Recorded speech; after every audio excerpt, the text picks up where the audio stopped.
Hey adventurers, so today is going to be another book review. This is going to be for Robinson Crusoe by Daniel Defoe.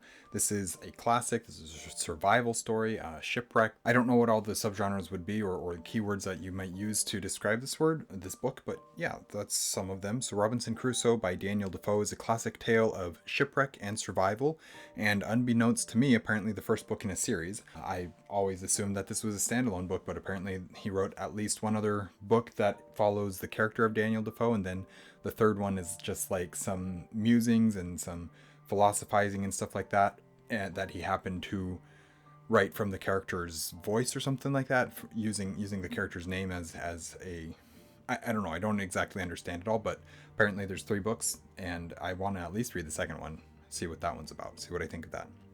As with all classics, it's one that has been on my list to read for far too long, so I'm glad that I finally got to read it, because it was definitely one that I needed to read. Before I get on into the rest of this review, I just quickly like to say welcome to an Erudite adventure. I'm T. If you're liking what you're seeing from us, please like, comment, and subscribe. Alright, so I picked up this book knowing roughly what the story was. I knew a man was shipwrecked on an island and has to survive by himself. That's what the story is. That's what I knew about the story. Much beyond that, and I didn't really remember the story at all. I only partly remembered about Friday, and not even until Kate asked me if he had arrived yet, and then I was like, oh right, there's another character that comes into this book. I know I've watched movies of this, adaptations of this in the past, and I don't remember them really at all. And I do think that at some point I probably read like a Great Illustrated Classics edition or something like that at some point, but I don't remember it. I had very little memory of this story at all, but it's been so long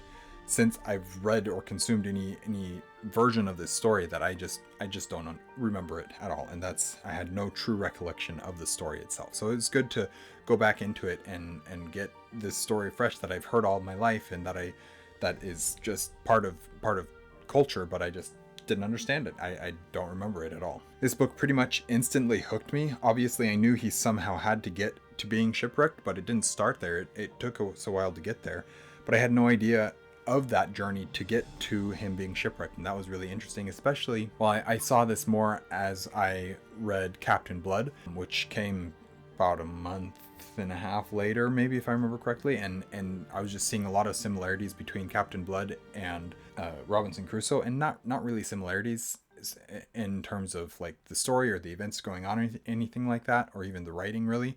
As I was looking back on the 2 stories, I kind of had the origins of the two stories mixed up a little bit in my mind. Now that I have sat and thought about them both a little bit, written my review for Robinson Crusoe as well as Captain Blood, I'm able to remember which story goes which, and which pieces belong in which story, especially for the origins. So it's just interesting how my mind kind of took those two and blended them together a little bit. Anyways, that's not part of anything that I've written, but let's continue on here. That in and of itself, meaning the story of how we got to him being shipwrecked, that in and of itself is pretty good storytelling. But then as soon as he gets shipwrecked and begins his attempts to survive, it becomes even more interesting. The creativity and ingenuity Robinson Crusoe shows is incredible, and a good reflection of the themes that are being presented in this book, through this book. One of the aspects that I was completely unaware of was how Christian the book is, and it rather overtly so. Far from preachy in that way. Crusoe finds a Bible among the surviving supplies from the shipwreck and begins to read it. His meditations on the Word of God are super interesting to me, and just the way that he brings those in, and how Defoe is able to bring those aspects into the story without it being preachy, because I also don't care for preachy stories, but 2, just being accurate and being true, and also being interesting and genuinely adding to the story rather than taking away from it in any way. So his meditations on the Word of God are interesting and help form his character and direct his story arc through the rest of the book. And that's something that, when you can do that in that way, it actually adds to the story rather than hinders it or takes away from it, like I was just saying. Overall, I really ended up enjoying this book. I tend to love the classics. It's something that I've found is the more classics I read, not every classic hits for me perfectly. There's been plenty that I've read that I just didn't care for that much.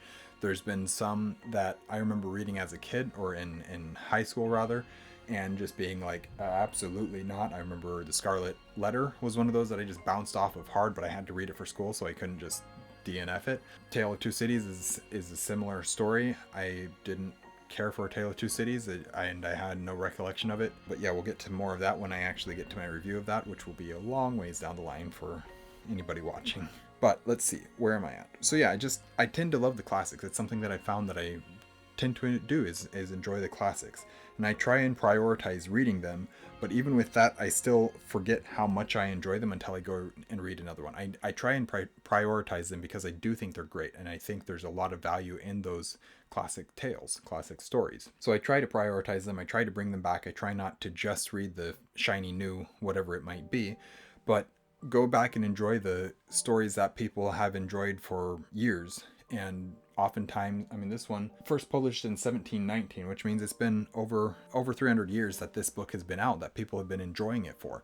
And that tells me that there's something worth enjoying from this story. So yeah, I definitely enjoy this one, and I would definitely recommend it. I think that it's far more engaging of a read than people are expecting it to be, and just a lot of fun. I had a ton of fun reading this book, and I'm very glad that I finally got to it, partly because I have a physical copy on my shelf, and I'm trying to slowly work my way through all of my physical books so that my read to unread ratio is better, because it's really bad right now on my shelves, and I'm trying to fix that a little bit as I go. So anyways, that is my review for Robinson Crusoe by Daniel Defoe. Thank you guys for watching an Erudite Adventure. We post videos every Monday and Thursday, and have our social medias linked in the description down below. We will see you guys again soon. Stay warm.